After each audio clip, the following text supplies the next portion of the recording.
Hello, everyone. Welcome to this special webinar. I'm particularly very happy because today's guest is Dr. Miguel Stanley. Really, thank you very much, Dr. Stanley. We are privileged and honored to have you. I am so looking forward to talk to you. Also, this webinar is going to be very interactive. We are going to, the format is very simple. I will be first introducing Dr. Stanley, which he does not require. However, I need to do it. And then I will start with the questions, and I would ask our live attendees to even put down their questions so that we can also ask Dr. Stanley. This is a fantastic opportunity. I must say you should take this privilege and opportunity to ask him questions. So a little bit about Dr. Stanley. If I would have to describe him in few words, it would be global dentist, health tech innovator, advocate for ethical dentistry. This is what I could think of. However, Dr. Stanley isn't a typical dentist. He's based in Lisbon. He's the powerhouse behind the White Clinic, one of Europe's cutting-edge dental clinics, where science, technology, and holistic care all come together. So it's a fantastic clinic, and he is the mastermind behind No Half Smiles philosophy, which is all about doing things right the first time with care and intention. So as co-founder of the Slow Dentistry Global Network, he champions also giving patients the time and attention that they deserve, because great dentistry, I'm sure we all agree that great dentistry should not be rushed. So Dr. Stanley also has taken stage over in 50 countries, sharing ideas, reshaping the way we think about oral health. He's also collaborating with the institution of UPenn and Harvard, and he's involved in an AI startup that dictates really hidden oral inflammation. Yes, tech and teeth go hand in hand. And I know when he's not in the clinic and not lecturing, he's exploring how dentistry connects with everything from longevity to systemic wellness. Is that enough? I don't think so. I can go on and on about Dr. Stanley. But appreciate it. I really appreciate it, Mukta. Thank you so very much. I've been looking forward to this, and I thank everybody there at Geistlich for setting it up. And I'm very grateful that we get a chance just to talk, not to give a lecture, not to show slides, to just have an honest, open conversation. You're a practicing dentist for most of your life, and now running, science and at Geistlich, but you have clinical expertise. So I'm speaking colleague to colleague. We know how to do this, and for me, I think more than anything, people want to have open and honest conversations. So I look forward to this, and I'm really grateful to be here. Exactly. So thank you very much. Also, I would say for coming, yes, but also for choosing the topic for today. It is how to communicate the values of complex dentistry in the world that cannot really afford it sometimes. So, I think it's such a crucial topic, and let me start with my questions already, Dr. Stanley. So what was that you thought of this topic? This communicating the value of complex dentistry. Why it is so important for you? It's a very old problem that I've been trying to solve my entire life. And it started in 1998, 1999, when I first heard about biomaterials with my professor Mariano Sanz, who's been working with Geistlich for many years. He was at the time the senior doctor at the Complutense University in Madrid. He was my professor in implant dentistry in Madrid, where I trained. and very classically trained, Danny Boozer's guided bone regeneration techniques and BioOS, BioGuide, standard gold, gold standard protocol. And I learned how to do that last century. That's how old I am. And I remember coming back to my clinic and trying to explain this to my patients and wanting to do the right thing. And I mean, they having to explain what an implant was, and then having to explain what GBR was. And, it was so difficult to get that message across, and in a small amount of time. And, now 25 years later, obviously, it's become more ubiquitous and easier to communicate. We have softwares to show and photographs and all of that. But at the time, it was very difficult to do. And then we live in an ivory tower. Speakers, I'm here talking to you. I'm here, not the guy down the road who's struggling, whatever. And I think that, one of the privileges of being a teacher and an educator is that we also have to think democratically. And we cannot think just about the guys that can afford the luxury of doing the right thing, but how does the guy that has just graduated, guy or girl, just graduated, starting their career, wanting to do the right thing, having their ethics in the right place, really believing, I want to do this, but their patients just don't care about value, they only care about cost. Yeah. Insurance companies don't care about value, they only care about cost. We're going to have a conversation here, Mukta. We're going to have a real honest conversation, and I hope that this helps a lot of people. I'm sorry if it upsets some people, but the one thing that a doctor has to be is honest, and you agree with that. Now, this is my truth. It's my truth. I don't speak for anybody, but I just feel that there's so many things that we have to buy to be able just to do 2025 dentistry. You go to the trade shows, you go to the IDS, you go to these expo shows, and you see these people. Wow, that makes sense. I get it. I understand. An intraoral scanner, CBCT, good implants, guided, BioOS materials. I want to have this anesthetic. I want to have that 3D printer, and everything stacks up, and it becomes incredibly expensive. No one's helping us. True. Patients don't seem to care about any of that. And all of a sudden, it's like, well, hang on, I've got bills to pay. I got everybody saying they're doing the same thing, but I'm actually really buying the good stuff, and my patients don't seem to care about it. Most of my colleagues don't seem to care about it. And then you've got one drawer for the VIP patients, and then another drawer with the bad stuff for the ones that. And that breaks your heart, because you want to be good. You want to be honest. You don't want to cross that line. And I'll be honest with you, people don't believe this, but I've never crossed that line, Mukta. I've never, ever crossed that line. And I've had highs and lows in my career. When I started out, Portugal was the second or third poorest country in Europe. It still is a very poor country. It's not, you've got wealth everywhere. In any country, 1% has wealth, right? So I wanted to, coming on this, I wanted to help just ask questions and also let people know that other people are thinking about this, that it's a huge challenge to communicate expensive dentistry, not just that, expensive, lengthy, time-consuming dentistry. If you're taking out a molar that has a huge defect, to get that tooth back sometimes can take 18 months. 18 months.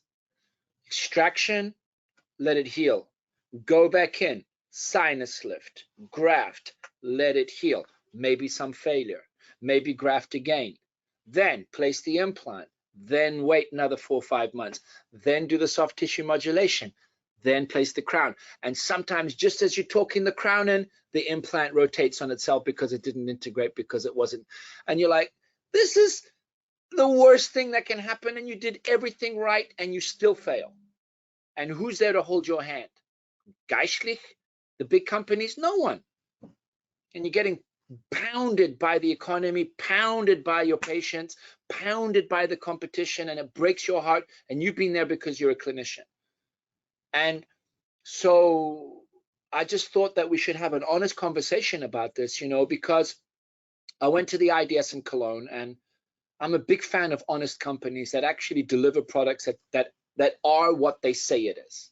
And very few companies in the world today are privately owned, where the owner family still works there every day. And I've been to the headquarters of Geistlich, and you guys are the most scientifically sound company in, you know, I'm not going to say that, but biomaterials for sure, the most studied biomaterial on earth. And that creates trust. At the end of the day, it creates trust. But how is that trust translated to the patient? Patients, yeah, exactly. Yeah. How is that? Patients have never heard of Geistlich. Let's be honest, most dentists haven't heard of Geistlich, right? But they should, because it's very discreet, done, science, you know, Swiss, conservative. But you go to the IDS, and I was talking to a bunch of CEOs, and I was just saying, you know, we need more help at establishing trust at point of care, because we have to sell these really expensive, cumbersome, challenging, complex treatments that are more likely than not going to give complications, and we need help. So we need help to execute them. We need help to sell them. We need help from the companies. Like the fashion industry, at least the fashion industry markets their products to the consumer, and the consumer understands product A, product B. The car industry, the watch industry, the phone industry, the computer industry, the water industry, the beverage industry, dentistry, nothing. Nothing. And so here we are spending all of our money to buy the good stuff, and then going to our patients to say, we have this amazing product. It's the best in the world. Yeah, I don't care about that. I just want just to do the cheapest possible for me. And it's really tough. And so I wanted to talk about that today with you. But then with this, I have a question. Do you mean to say that the patient should be educated about the products? The patient education is the most important part. It just sounded like that. And how do you do that? How do you really educate patients to get that trust? You know what I mean? That's the best question and the most important question, and one that every CEO that I speak to in private agrees should happen, but doesn't want to do it. There's this mindset within most CEOs around the world and companies manufacturing dental devices, products, and technologies that straight to consumer will be frowned upon by the industry. Very few companies have done it, all right? And, you know, very few. I'll give you an example. Invisalign 20 years ago when they invented, or 30 years ago when they invented aligners, the actual company name, people can use other systems and they'll still call it that brand. Why? Because they spoke to the consumer. Okay. So many years ago, some companies like implants companies started marketing straight to, and it was frowned upon because medicine, dentistry is very conservative, was very conservative. That has changed. The demographic in dentistry has changed completely. You know, I mean, you've now got young millennials, you've got Gen X, you know, I'm a Gen X, I'm 52, almost 53, you know. What about a 35-year-old dentist? They're all about social media marketing, right? And why are companies that are making these amazing products fearful of engaging with the end consumer, that is the patient? There's, let's say 2 million, for argument's sake, 2 million dentists in the world, all right? There's 9 billion people. Yeah. Those are the end receivers of your implants, of the bone grafts, of the ceramics, of the veneers, of the composites, of the bleaching machines, of the aligners, of those are the end receivers. And I've been advocating for this for over a decade, Muktu. Okay. And I believe very, very simply that dentists will choose companies that help them sell more, period. Because the consumer will see that advertisement and will say, hey, I want to go to a dentist that has that. And I'll give you an example. 20 years ago, I did TV shows in Portugal. all right? Very frowned upon by my peers, very frowned upon, because of course I go on television and I show guided bone regeneration. I have videos, Mukta, 20 years ago of me showing implants with guided bone regeneration on national television. Wow, okay. I have videos of that, all right? So 9 million people saw my show. Guess what happened to the implant industry and the GBR industry in the years after my show? It made it easier to sell. That you can ask other Portuguese dentists. They got very jealous of me and all of that, which is understandable, right? Because people, you know, that's it. But we help them sell. It's like, oh, you see that doctor on television doing that? That's exactly, oh, okay, fine. So we actually help the industry. We help the industry. I help the industry, you know, with that. So I don't understand this reluctance of translating the incredible science behind many of the products that, you know, you guys at Geistlich make, or the implant companies, the expensive stuff, implants, biomaterials, aligners, scanners, you know, 3D printers, whatever, the ceramics, and marketing direct to the consumer, because the consumer will choose clinics that have those products. So you're inevitably feeding into the ecosystem. Think about this. You've got your patients, clinics, doctors, and manufacturers. Manufacturers market to clinics and doctors only. Mm-hmm. The patient is left out of the equation. And it's a multi-billion-dollar industry of manufacturer to clinics and dentists, right? Mm-hmm. Nobody knows about it. Nobody's ever heard about this. Nobody cares, right? So the dentists, what's the downside of this? 80% of the industry is going to buy crap. Why? Because they know that the consumer knows nothing about the differential between the best bone material in the world, a Geistlich biomaterial, and some cheap stuff manufactured you don't even know where. Maybe what's in it isn't what's in it. I don't know. I'm just saying that how do you protect the consumer? So this is a mold that has to be broken. It has to be disrupted. It's inevitable. And the first companies to do that win, because this multi-billion-dollar industry of manufacturers, with all of the science, all of the marketing, the trade shows, all of that, the science, the key opinion leaders, the educators, the books, the weekend courses, the long courses, the universities, it's completely packed into a small ecosystem of what? 100,000, 200,000 dentists globally that actually care enough to go and do education. The IDS in Cologne, greatest trade show in the world, 200,000 visitors. Out of 2 million, that's 10%. So 10% of global clinicians actually care enough to go and learn what's going on. Not 90%.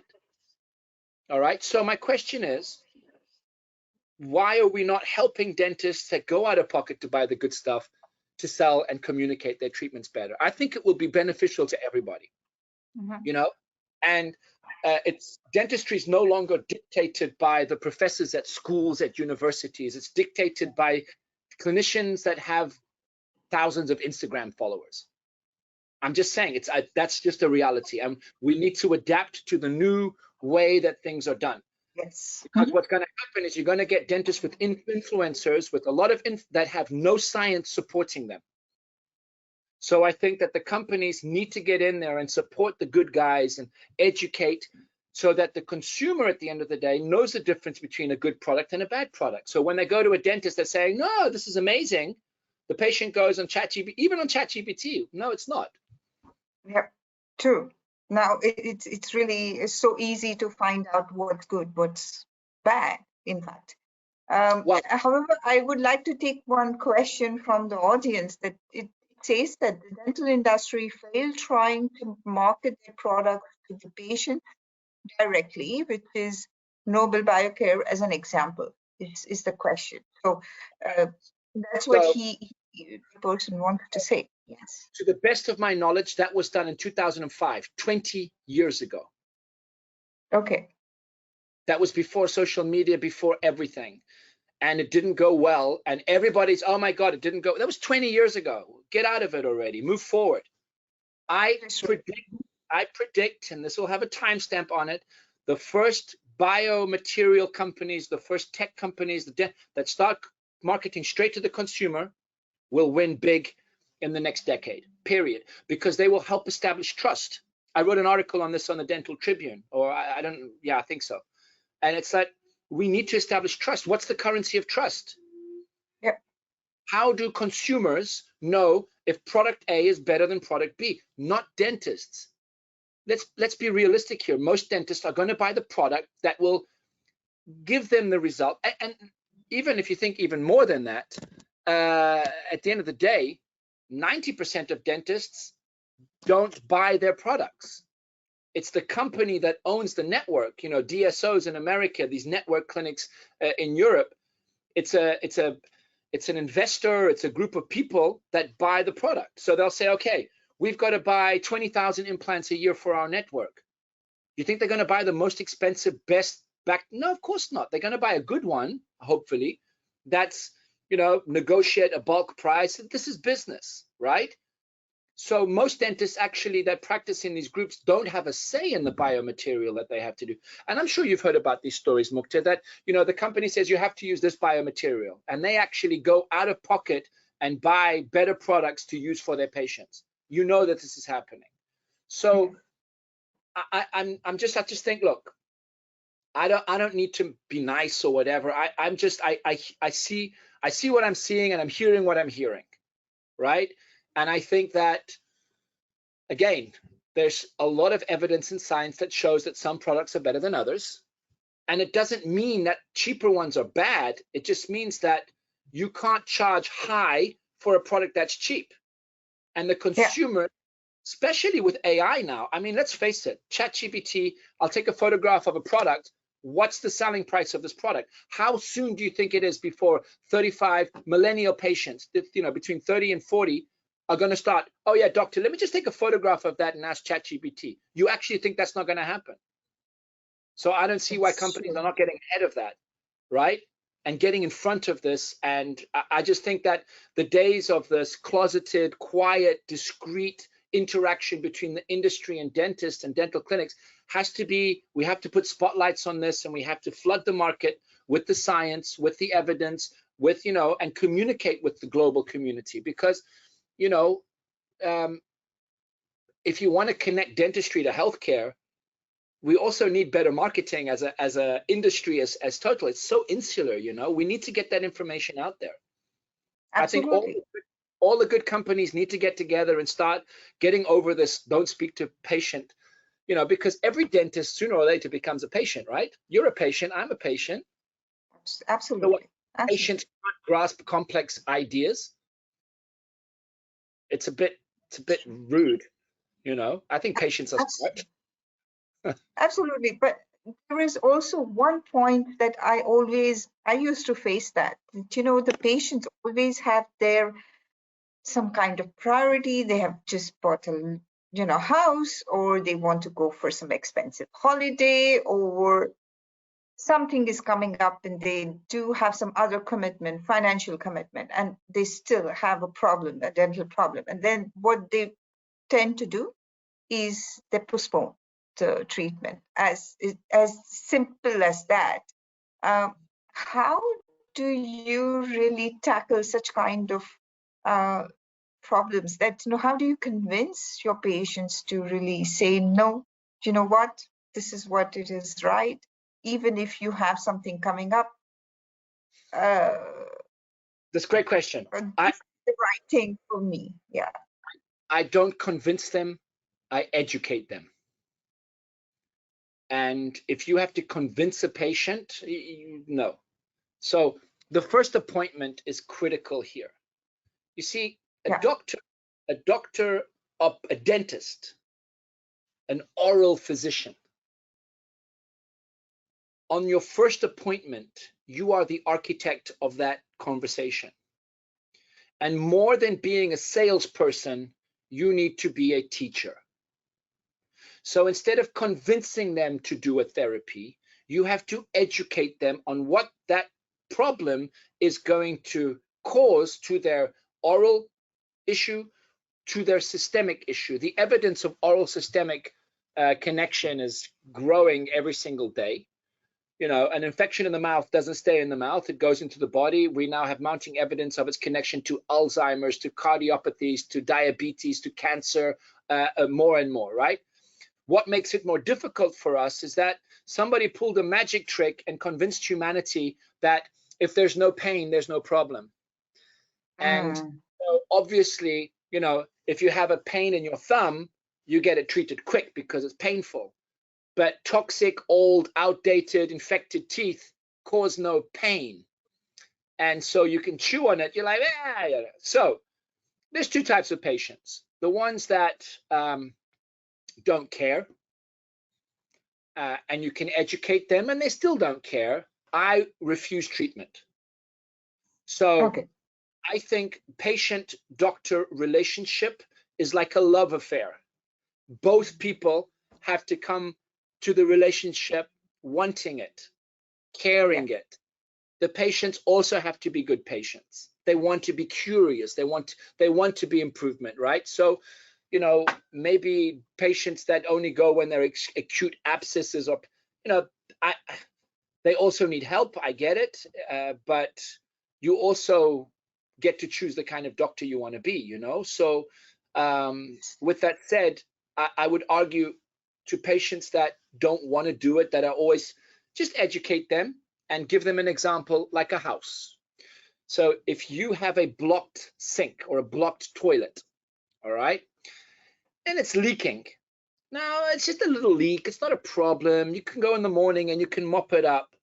But if you don't actually dismount the issue, what you might not know is that the leakage is now making a hole through the floor, and it's going to go and start ruining the ceiling of the apartment under your house.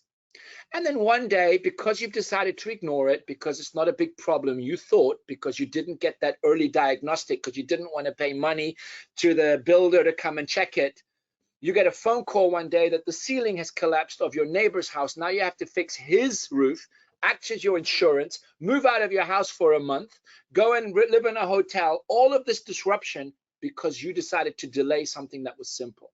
Problems in the mouth never get better and never take a day off. They only get worse, and they cause no pain.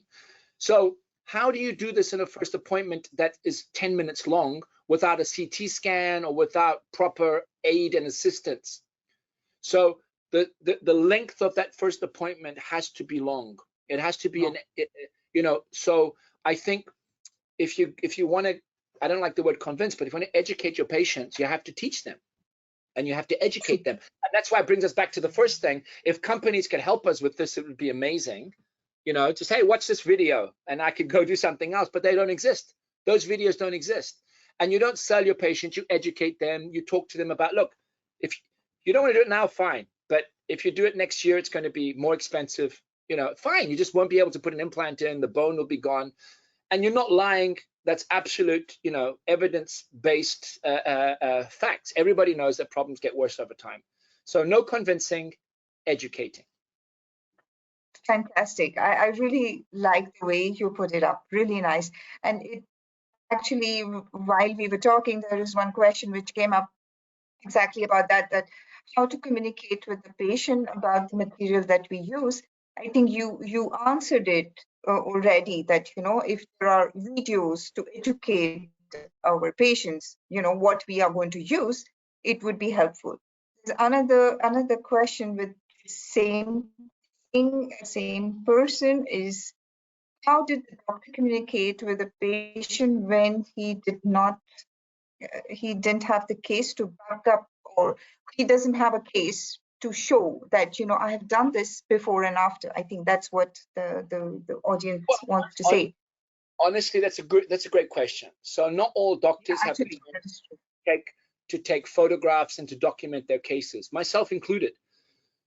So many times I'll go on the internet, I will Google, I'll say, you know, and I'll go on internet and I'll find, I said, that's exactly your problem. I know how to do this. And quite frankly, if your patient doesn't trust you, they're at the wrong clinic. It's that simple. We sell trust, period. That's what we sell. We don't sell dentistry, we sell trust. And if a patient doesn't believe you, run away. Do not convince them to believe you. All right. And you have to always understand that if that patient came to you and is sitting in your chair and you have that privileged moment of actually having agency over what you say and what you think, you can actually change that person's life. So it's a really, I mean, I've been saying this for 20 years now. I've been lecturing on this. The first appointment is critical. The average time for a first appointment in my clinic for 25 years is an hour and a half. Okay, people don't believe that, but it's a long time. And I also do something else, is I personally take the patients around the clinic and I show them, I say, this is my CT scan, this is my X-ray machine.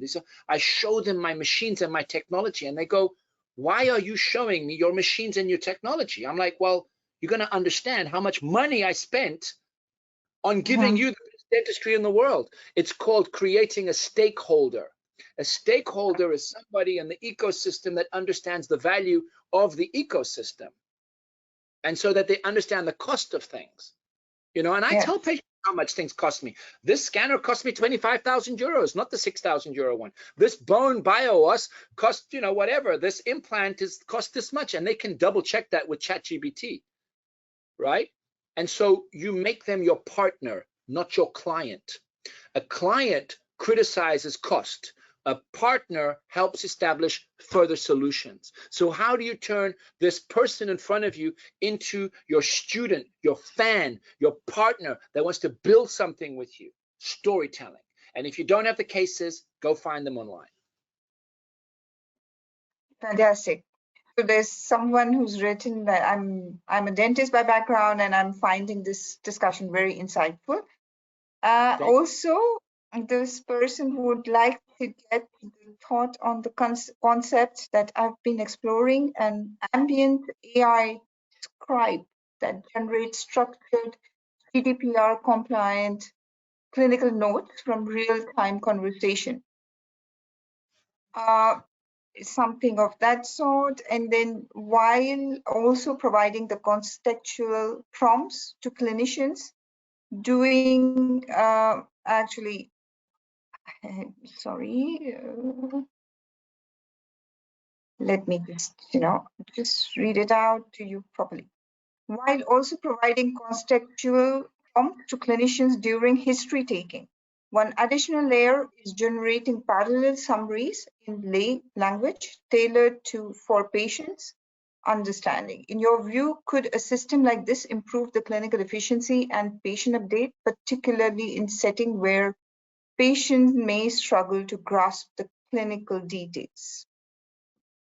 All right. Do you want me to read it out? Did you understand? Good. It's about using AI. AI, basically. To take the history of the patient and, gives really that kind of diagnosis. I think that is an inevitability. It's an inevitability. So right now, you do not know if your patient's phone is on and recording your conversation. You just don't know. So you could have your patient in, and they put their recorder on, and they're recording the entire conversation. They then go to ChatGPT or to some software, they upload it, and they personally say, did this doctor say things that are true? How do you know that they're not doing that? It's not about you anymore. It's not about what we think anymore. The game has changed. It's not going to change. The game changed in January, all right, this year. It's changed. Moreover, you've got patients that have got glasses with cameras in them. Now, sometimes the light is on, okay, and you're like, you know that they're filming, but next year there's going to be glasses and you don't know if they're filming or not. You know, there's the whole game has changed. So I think obviously AI technology is completely disruptive. But look, for those of you that have been lying to your patients for all these years, improve your game. For those of you that have been truthful in your endeavors, excellent. It's going to be amazing for you. So what AI and these softwares are going to do are going to create a safety net, because trust is about transparency. And if you are a digital dentist using digital technologies, then by default, all of that data belongs to the patient under GDPR regulations within Europe and North America, obviously. But all of those files can very quickly be analyzed by a super AI that very quickly understands if things were correctly done, not just at point of care, but in the lab, on the lab. Dentists saying, oh, we're going to use a very good ceramic from Switzerland, but it secretly was done in another country out of the EU. You know, everything's going to be controlled, which will create two ecosystems, one that can be digitally controlled and supervised, and one that it cannot. So analog dentistry without any digital technologies. I mean, in the future, you can say, I have a Faraday cage in my office, no technology inside, and I'm going to do everything analog. You can still do great dentistry, but then you really have to be a trustworthy person, right? But I think that very quickly AI is going to not allow anybody to say things that is incredible. The truth is coming. Truth is coming, period, whether you like it or not. So it's a very, very important time to get your education up to date, to make sure you've got the right materials and products, and that at least what you're saying to your patients and to your teams and to the insurance companies actually is happening, because it's not just about, you know, Pearl AI or these good softwares that are checking x-rays. It's going to take an x-ray of your clinic, of everything that's said in the clinic. I mean, that's just not going to happen. That's 100% going. It's already happening. So I'm actually I've recorded my conversations. I have 2 softwares, and what I tell my patients is, look, do you mind if I record this conversation? I have permission from them, and I said I'll send the files to you afterwards. You can do whatever you want with that. So it's been very good. Fantastic. So you record the conversation, and how do you use that as? So there's a bunch of softwares. I'm not going to make any marketing, but you can just on your iPhone record a conversation, and depending on what kind of you have, there's a few platforms where you can drop 2-hour conversations, and it will know there's different speakers, and it will do the clinical note taking. It will do a resume of that. And it can actually do a treatment plan based on that. You can share that with the patient, and the patient can then grab this and say, oh, the doctor said he's going to use product A, B, or C. Please go and find out what's the price of that product, what's its rating, what is its competition, implant A, B, or C, why is he using that, is it good for me? Does anybody listening to this think that people are stupid, that they're not going to do this, that you're going to put this stuff, that the reign of ignorance is going to last forever? Wake up, guys. Wake up. There's supercomputers that are smarter than all of us combined already working. Grok 4 is out. It's happened. Absolutely. It's a very important time in our industry to be truthful, period. We can't lie anymore. And that's why I'm saying companies should get ahead of this and get out there and, you know, start speaking to the public. I've been saying this for 20 years. On record. I was the first dentist to, you know, to do implant dentistry and guided bone regeneration on a TV show in the world. I did that 20 years ago, Mukta. I got pounded by a lot of colleagues because, oh, this guy's on TV, but actually it really did help, you know? So getting that message out there properly, I think I did a good job. We did things ethically, and, you know, but I really think it's a very interesting time to be a dentist. Also scary. It's very scary. But we're just coming down to that, because, you know, when you have so much of clinical data or patients' data into AI, do you think there is any kind of ethical issues with that? What do you think about that? You know, I don't think we have a say in it anymore. That's none of our business. How are you going to stop it? How are you going to stop it? How are you legitimately going? So a patient comes in and says, doctor, if you don't mind, I'm going to record this conversation because I'm going to forget. No. All right, I'll just go somewhere else where they say yes. Like, trust is transparency. Trust is transparency. It's great for companies like Geistlich because you literally have the best product on the market. Right? But for the guys that are saying, oh, this is like Geistlich, but half the price, why is it half the price? What corners did you cut to make it half the price? I don't know. Maybe it is the same. I don't know. I don't do that kind of stuff. But I'll give you an example. Let's talk about this. Let's say we have to take out an upper molar, first molar, right? It's got a massive infection, apical infection close to the sinus, okay? Now, patient, very complicated patient says, I want to have my tooth back. So we know very quickly, extraction, removal of the cyst, maybe we can graft, but as you extract the tooth, there's a perforation of, because the palatal root is in the sinus. You can't graft.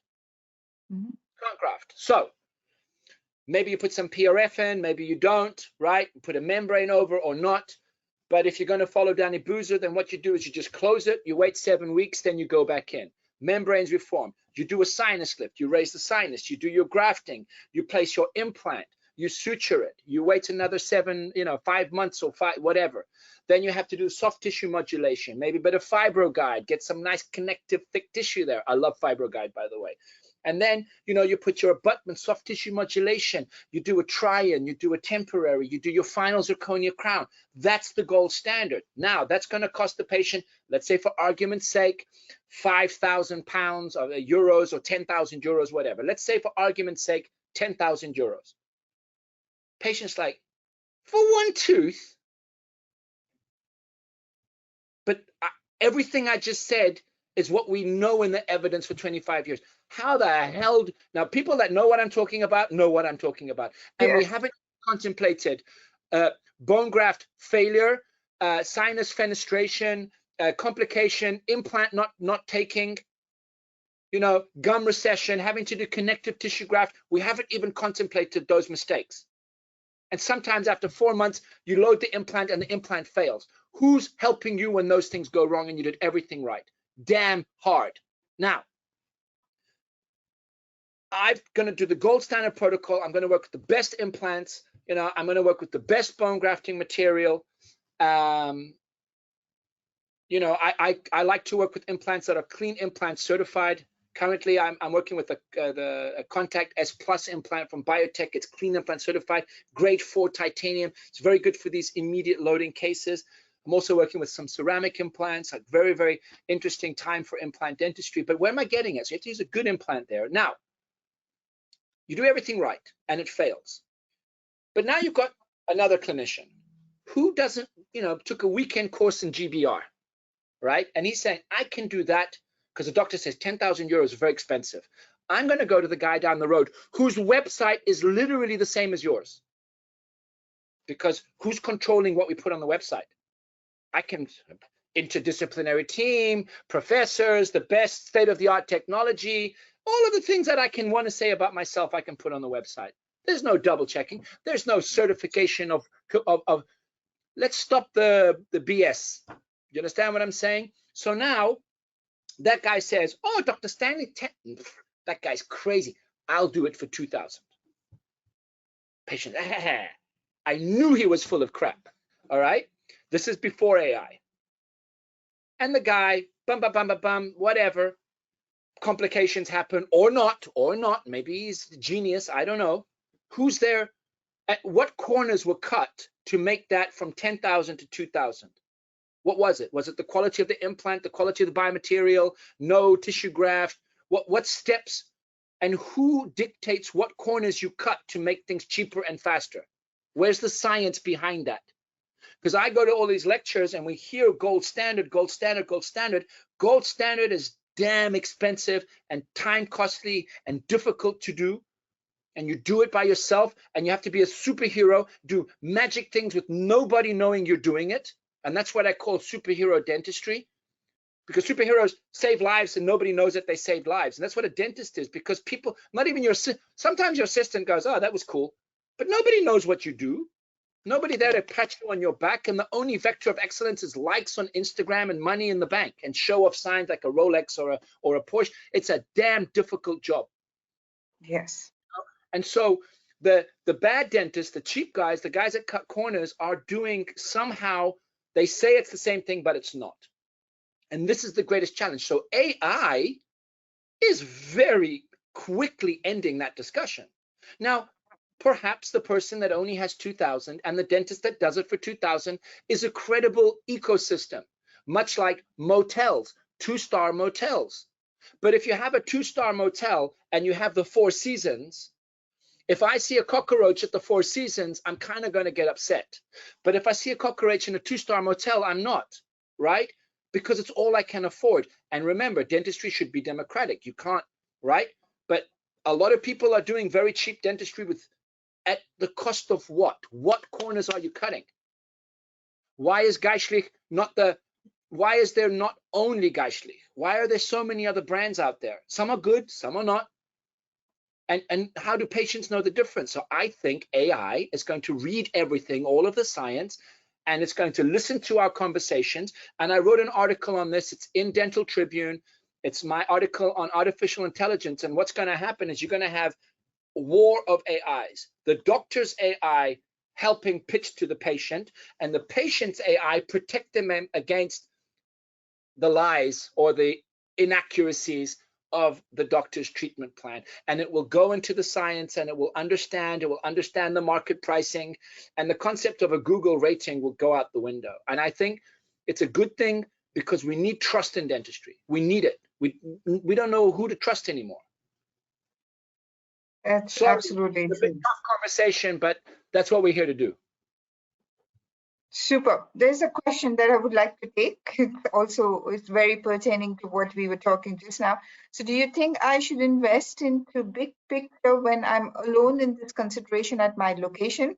How could I convince the partners? I should invest in what? Invest into big picture. So I think maybe a big investment or something like that. How could I convince the partners or dealers or so on to help me go on a slower, safer way for the future of my clinic?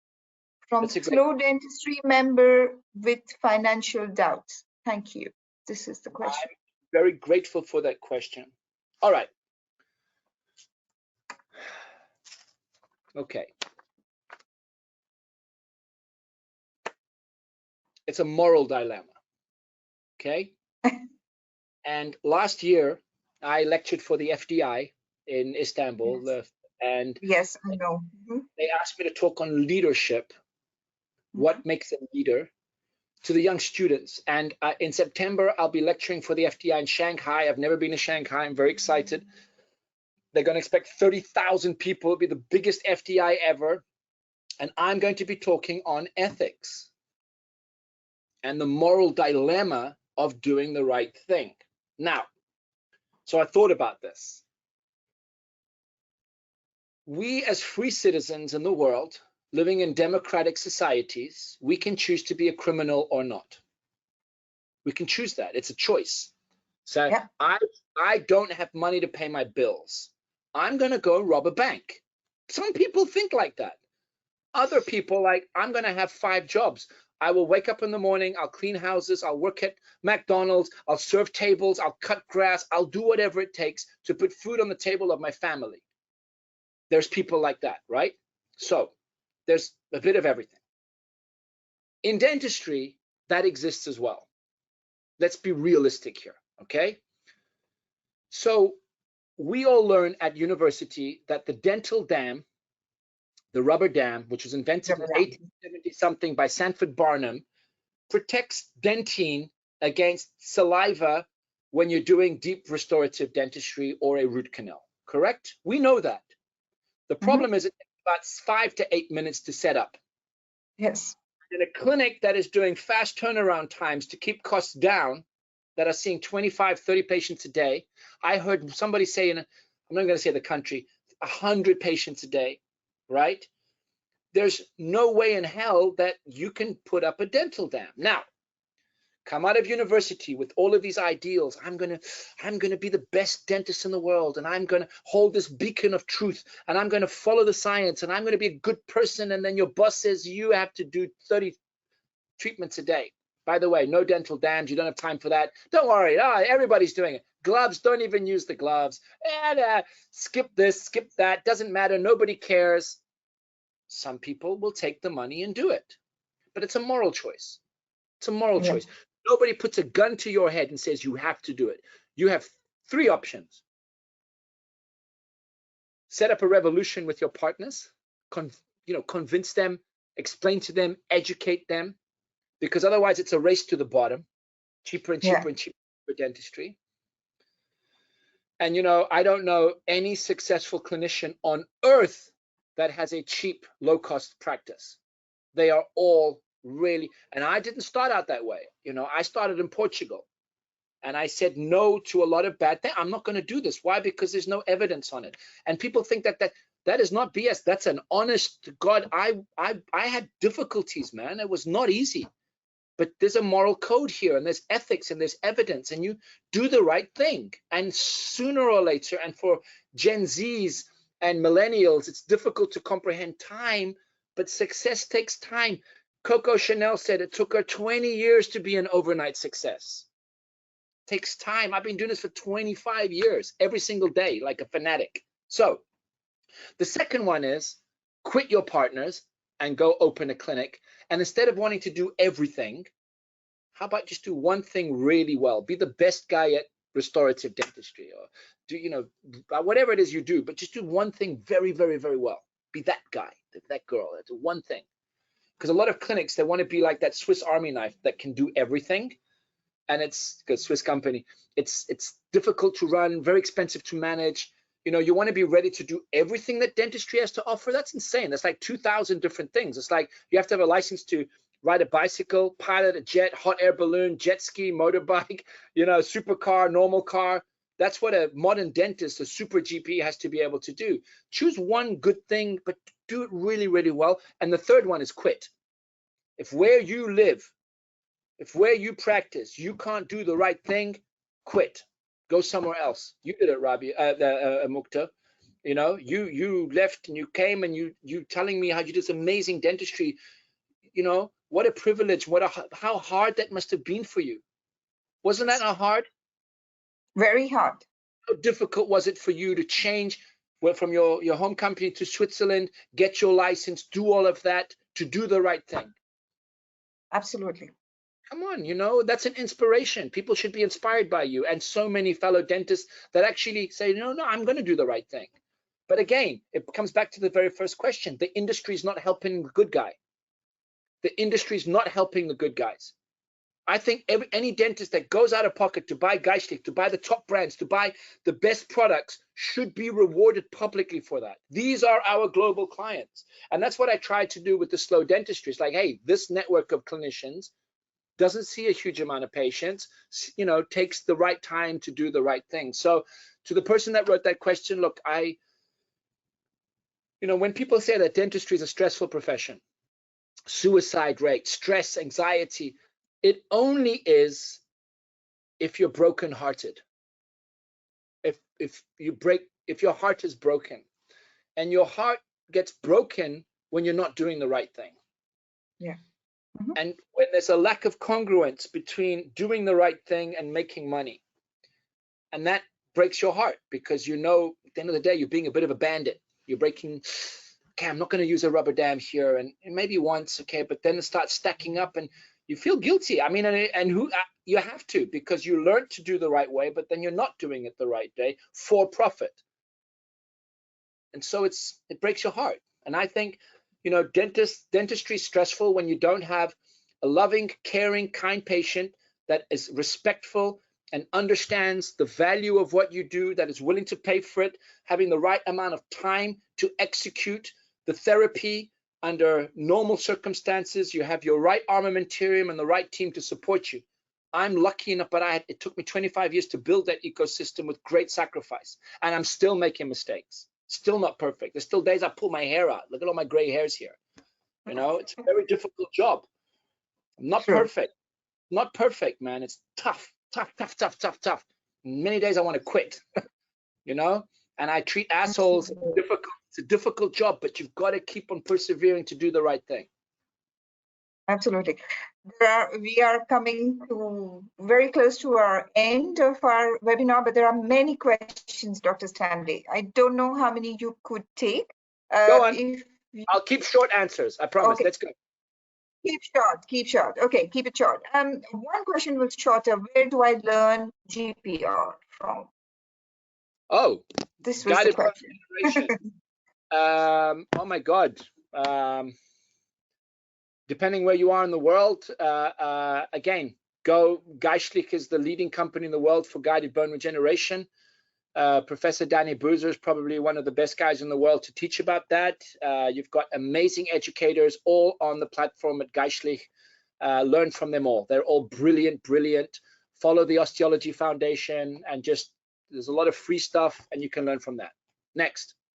Thank you. So how do you, next question, how do you explain this to the patient when even good companies are cutting DSO huge discounts while the single doctor office is paying high prices for the same product? Companies slowly shifting, or maybe already shifted, to the alliance with DSOs. Even the best of the products, many dentists are doing fast and shitty dentistry. I'd like you refuse to compromise, struggling to keep my practice afloat. Very pertinent question, actually. Yeah, so I think if I understood, the question is, how do you compete with DSOs at the end of the day, right? Exactly. Mm-hmm. You know, I just started following this girl in this colleague of ours in America. She's got an amazing feed on Instagram. To see if I can find her here. She's just amazing, and she's literally going on and talking about DSOs. I see if I can find her Instagram handle here, and she's saying stuff that's just like unbelievable. And the truth of the matter is, it's like, look, these big companies are Bridget White. That's her, Bridget White, and okay. Bridget White. Anyway, I have no relationship with her. I just started following her, and she talks about these problems. You see, these big companies get massive discounts because they buy in bulk, right? Yes. But you can't ignore the value of DSOs. They make it accessible to a lot of, you know, middle income families around the world that get really good quality dentistry as well. So I don't think it's fair to bash DSOs. There's a bunch of them doing great things. You know, I know Pacific Dental in the US is doing a great job at, you know, doing the mouth body connection and creating awareness under the leadership of Stephen Thorne. You know, so you've got a lot of these companies doing good things. But it's difficult, and I guess, you know, it's a David and Goliath equation. It's, you know, goes back to biblical times of the little guy fighting the giant. There's a metaphor there, and if you know, throw the rock in the right place, you can win. So it's a question of thinking strategically, and you can't treat everybody in your community. You can only treat one patient at a time, right? So I think we have to stop worrying about ecosystem and just worry about today, get past today, do good work today. Just do good work today. Don't worry about do good work today. Dentistry is still very artisan, hands-on, and heart and ethics and creating value and going slow really goes a long way. Patients understand that. It's not for everybody, but also finding the right patient. You know, so some people want to fly, you know, some people want different things, you know, some people choose that hotel over that hotel because of little things. So more than anything, find what you like to do and what's valuable for you, and there's people that will identify with that. Can't please everybody. Super. Thank you so very much for all your patience, all your answers, which are so relevant and which are so pertinent to whatever we are facing at the moment in the market. You know, talking about AI, talking about, you know, the problems of patients, problems of dentists, our fellow colleagues. It's so important to really talk about this, and we were so privileged and happy to have you, Dr. Stanley. Thank you very much for all your time. Your dedication for dentistry really means a lot to us, and I'm sure to all our participants also. So thank you very much for being so passionate about dentistry and the ethics. Sure. And you've been so gracious and kind, and I appreciate you taking the time for me as well. I know how much work it is to put these things together, and if you would please have me on again, I would love to continue our conversations and help our brothers and sisters out there that are just trying to do the right thing. I would be really happy to have you back and continue this conversation again. Thank you very much. Have a great evening, afternoon, or day, wherever you are watching us. Thank you so very much. And bye then. Bye-bye. Bye-bye.